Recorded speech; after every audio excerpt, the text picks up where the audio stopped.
हिंद साथियों, स्वागत है आप सभी का यूट्यूब चैनल टारगेट क्लासेस में। साथियों, आज है 15 सितंबर। 15 सितंबर से जितनी भी करेंट अफेयर्स बनने वाली है वो सभी इस वीडियो में कवर करेंगे डिटेल में साथियों। तो आइए शुरुआत करते हैं, चलते हैं पहले प्रश्न की तरफ। तो पहला प्रश्न है, बैराबी सोरांग रेलवे लाइन का उद्घाटन किस राज्य में किया गया? तो इसका राइट आंसर होगा मिजोरम में किया गया। याद रखना साथियों, डी इसका राइट आंसर हो जाएगा। आइए डिटेल में बात करते हैं। तो प्रधानमंत्री नरेंद्र मोदी ने मिजोरम, मणिपुर और असम की विकास परियोजनाओं का उद्घाटन किया। साथियों, मिजोरम की पहली railway line Bairabi Sorang railway line, जिसकी लंबाई है 51.38 किलोमीटर, जिसका उद्घाटन किया गया है। बैराबी सोरांग रेलवे लाइन के जरिए मिजोरम का संपर्क दिल्ली, गुवाहाटी और कोलकाता से हो गया है। मिजोरम की राजधानी आइजोल है, पहली बार रेलवे नेटवर्क से जुड़ी है। इस रेलवे रूट में 45 सुरंग, 88 छोटे और 55 बड़े ब्रिज हैं। इसके अलावा बात करें, 114 मीटर ऊंचा देश का दूसरा बियर ब्रिज भी है, जो कि कुतुब मीनार से ऊंचा है। कुतुब मीनार की ऊंचाई की बात करें तो 72 मीटर है। याद रखना साथियों, प्रधानमंत्री नरेंद्र मोदी ने 3 नई ट्रेनों को हरी झंडी दिखाई। रेलवे से संबंधित करंट अफेयर्स देखते हैं। जैसे कि 160 किलोमीटर प्रति घंटा की रफ्तार से वाली नमो भारत ट्रेन भारत की सबसे तेज गति की ट्रेन बनी है। सोनाली मिश्रा रेलवे सुरक्षा बल की पहली महिला महानिदेशक बनी है। भारतीय रेल ने देश की पहली हटाने योग्य और पैनल प्रणाली का शुभारंभ वाराणसी में किया है। भारतीय रेलवे ने एशिया की सबसे लंबी मालगाड़ी रुद्राक्ष का ट्रायल रन किया। भारत ने इंटीग्रल कोच फैक्ट्री चेन्नई में अपने पहले हाइड्रोजन चलित ट्रेन कोच का सफल परीक्षण किया। आइए अगले प्रश्न की तरफ बढ़ते हैं। 2027 में 5वें तटरक्षक वैश्विक शिखर सम्मेलन की मेजबानी कौन करेगा? तो इसका राइट आंसर होगा ए, भारत करेगा। याद रखना साथियों, ए इसका राइट आंसर हो जाएगा। भारत को 2027 में 5वें तटरक्षक वैश्विक शिखर सम्मेलन की मेजबानी मिली है। यह सम्मेलन चेन्नई में आयोजित होगा। याद रखना। अगले प्रश्न, आइए प्रमुख सम्मेलन देखते हैं 2025 के।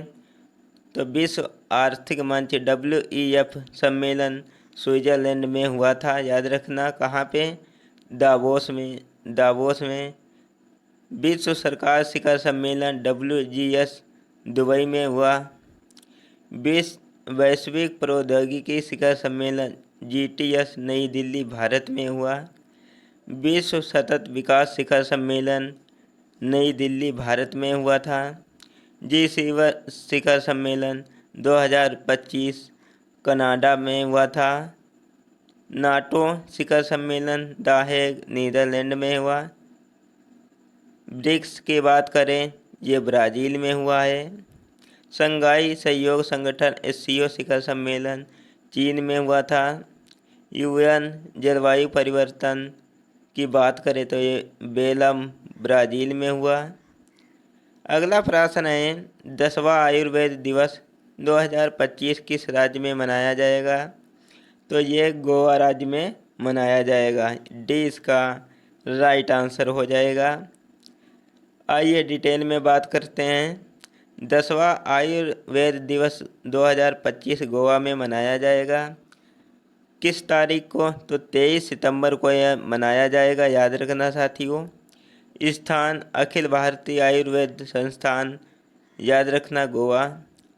थीम की बात करें तो Ayurveda for people and planet, जन जन और धरती के लिए आयुर्वेद। याद रखना, पहली बार आयुर्वेद दिवस को 23 सितंबर पर मनाया जाएगा। वैसे तो ये धनतेरस के दिन मनाया जाता था।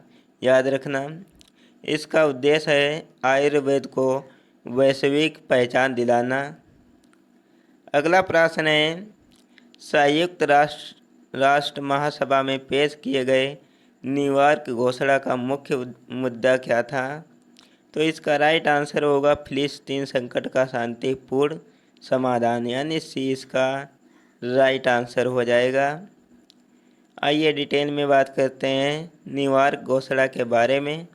तो मंच की बात करें तो संयुक्त राष्ट्र महासभा मुद्दा क्या है? तो फिलिस्तीन संकट का शांतिपूर्ण समाधान करना। प्रस्तावक देश फ्रांस है। भारत ने प्रस्ताव के पक्ष में मतदान किया है। इसमें 142 देशों ने समर्थन किया है। 10 देशों ने विरोध किया, जैसे कि अर्जेंटीना, हंगरी, इजराइल और अमेरिका। 12 देशों ने मतदान में भाग नहीं लिया है। याद रखना, गाजा में युद्ध समाप्त करने की अपील की गई है। साथियों, फिलिस्तीन, इजरायलियों और क्षेत्र के सभी लोगों के लिए बेहतर भविष्य की प्रतिबद्धता जताई गई है। अगले प्रश्न की तरफ चलेंगे। तो अगला प्रश्न है, एरियान नाइटन किस देश के धावक है जिन 50 साल का वन लगाया गया है? तो ये अमेरिका के है। याद रखना साथियों, ये इसका राइट आंसर हो जाएगा। आइए डिटेल में बात करते हैं। अमेरिका धावक एरियानो नाइटन 50 साल का डोपिंग प्रतिबंध लगाया गया है। मई 2024 में नाइट का एपिड्रेबोलन नामक एनाबॉलिक स्टेरॉयड के लिए परिणाम पॉजिटिव आया था। उन्हें टोक्यो में होने वाले विश्व चैंपियनशिप सहित किसी भी प्रतियोगिता में भाग लेने से प्रतिबंधित कर दिया गया है। अगला प्रश्न है, एपीडा ने बिहार में पहला क्षेत्रीय कार्यालय कहाँ खोला है? तो ये पटना पे खोला गया है। याद रखना साथियों, कहाँ? पटना में खोला गया है। आइए डिटेल में बात करते हैं। बिहार में कृषि निर्यात को बढ़ावा देने के लिए पटना में एपीडा का पहला क्षेत्रीय कार्यालय खोला गया है। उद्घाटन की बात करें तो पीयूष गोयल ने बिहार आइडिया फेस्टिवल के दौरान किया है। उद्देश्य बिहार के किसानों का निर्यातकों को सीधे वैश्विक बाजार से जोड़ना। यह पहला बिहार के जीआई टैग वालों उत्पादन जैसे शाही लीची, रजवालू आम, मिथिला मखाना और माही पान अंतर्राष्ट्रीय पहचान दिलाने में मदद करेगी। अगला, इसकी स्थापना हुई थी साथियों 1985 में। यह प्राधिकरण वाणिज्य और उद्योग मंत्रालय के अधीन काम करता है। उद्देश्य की बात करें तो कृषि और उद्योग उत्पादनों को निर्यातकों को बढ़ावा देना और उसका विकास करना। याद रखना साथियों। अगला प्रश्न है, दुनिया के सबसे ज़्यादा बुजुर्ग आबादी वाला देश कौन बना? तो इसका राइट आंसर होगा जापान। सी इसका राइट आंसर हो जाएगा। साल 2025 में दुनिया की सबसे ज़्यादा बुजुर्ग आबादी वाला देश जापान बन गया। जापान के करीब 1 लाख से लोगों ने 100 साल से ज़्यादा की उम्र पूरी कर ली, जिसमें 87,784 महिलाओं और 11,979 पुरुषों की उम्र 100 साल से ज़्यादा है। यह देश की कुल आबादी 12.4 करोड़ का यानी 0.81% है। जापान में ने लगातार 55वां साल यह रिकॉर्ड बनाया है। जापान की बात करें तो ये मैप में देख सकते हो साथियों। राजधानी टोक्यो है। आधिकारिक भाषा जापानी, मुद्रा जापानी येन है। 4 इसके मुख्य द्वीप है। अगला प्रश्न है, वर्ल्ड बॉक्सिंग चैंपियन 2025 में जेसिमान लिबेरिया ने कौन सा मेडल जीता? तो इसका राइट आंसर होगा गोल्ड मेडल जीता, यानी ये इसका राइट आंसर होगा। वर्ल्ड बॉक्सिंग चैंपियनशिप 2025 में जेमिसन लवेरिया 57 किलो का गोल्ड जीता है। याद रखना साथियों, 57 किलो भार में ये गोल्ड मेडल जीता है। उन्होंने फाइनल मुकाबले में पोलैंड की जूलिसा को हराया। आइए बढ़ते हैं अगले प्रश्न की तरफ। उससे पहले डिटेल में बात करते हैं साथियों।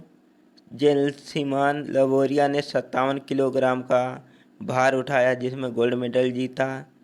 याद रखना, नूपुर प्लस ने 80 किलोग्राम का सिल्वर मेडल जीता। याद रखना साथियों। पूजा रानी 80 किलोग्राम में ब्रॉन्ज मेडल जीता है। ज्ञान भारतम पोर्टल का शुभारंभ किसके द्वारा किया गया? तो इसका राइट आंसर होगा नरेंद्र मोदी के द्वारा किया गया। ज्ञान भारतम पोर्टल का शुभारंभ नरेंद्र मोदी द्वारा किया गया है। याद रखना साथियों। इसका उद्देश्य है भारत के प्राचीन पांडुलिपियों का डिजिटलीकरण व संरक्षण और उन्हें आधुनिक शोध व तकनीकी विकास से जोड़ना। भारत के पास लगभग 1 करोड़ पांडुलिपियों का संग्रह है। पोर्टल की बात कर लेते हैं। जो महत्वपूर्ण पोर्टल है साथियों, गिरद ज्ञान पोर्टल असम है। प्रेस सेवा पोर्टल भारतीय प्रेस महापंजीयक है। याद रखना, दर्पण पोर्टल अन्न मित्र ऐप केंद्रीय खाद्य एवं उपभोक्ता मामले मंत्री श्री प्रहलाद जोशी है।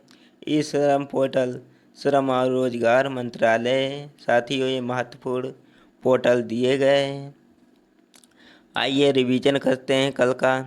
पीवी नरसिम्हा राव स्मृति पुरस्कार 2025 से किसे सम्मानित किया गया? तो डॉक्टर मनमोहन सिंह को। आचार्य देवव्रत को किस राज्य का राज्यपाल आंतरिक प्रभार सौंपा गया? तो महाराष्ट्र का। भारत की सबसे तीव्र ट्रेन नमो ट्रेन की अधिकतम परिचालन गति क्या है? 160 किलोमीटर प्रति घंटा। साज 1 से 2025 कहाँ आयोजित किया जा रहा है? तो जेदा में। याद रखना। किस प्रदेश में पहली बार दुर्लभ पल्लास बिल्ली पाई गई? तो अरुणाचल प्रदेश। IIM अहमदाबाद ने अपना पहला अंतर्राष्ट्रीय कैंपस कहाँ शुरू किया? दुबई में। भारतीय रेलवे ने पहली बार कश्मीर से कहाँ तक दैनिक पार्सल ट्रेन सेवा शुरू की? दिल्ली। गृह मंत्री अमित शाह ने किस एयरपोर्ट पर fast track immigration state programme FTI TTP का शुभारंभ किया? लखनऊ। ये साथियों महत्वपूर्ण करंट अफेयर्स हमने देखा है। मिलते हैं एक नए वीडियो में, तब तक के लिए जय हिंद।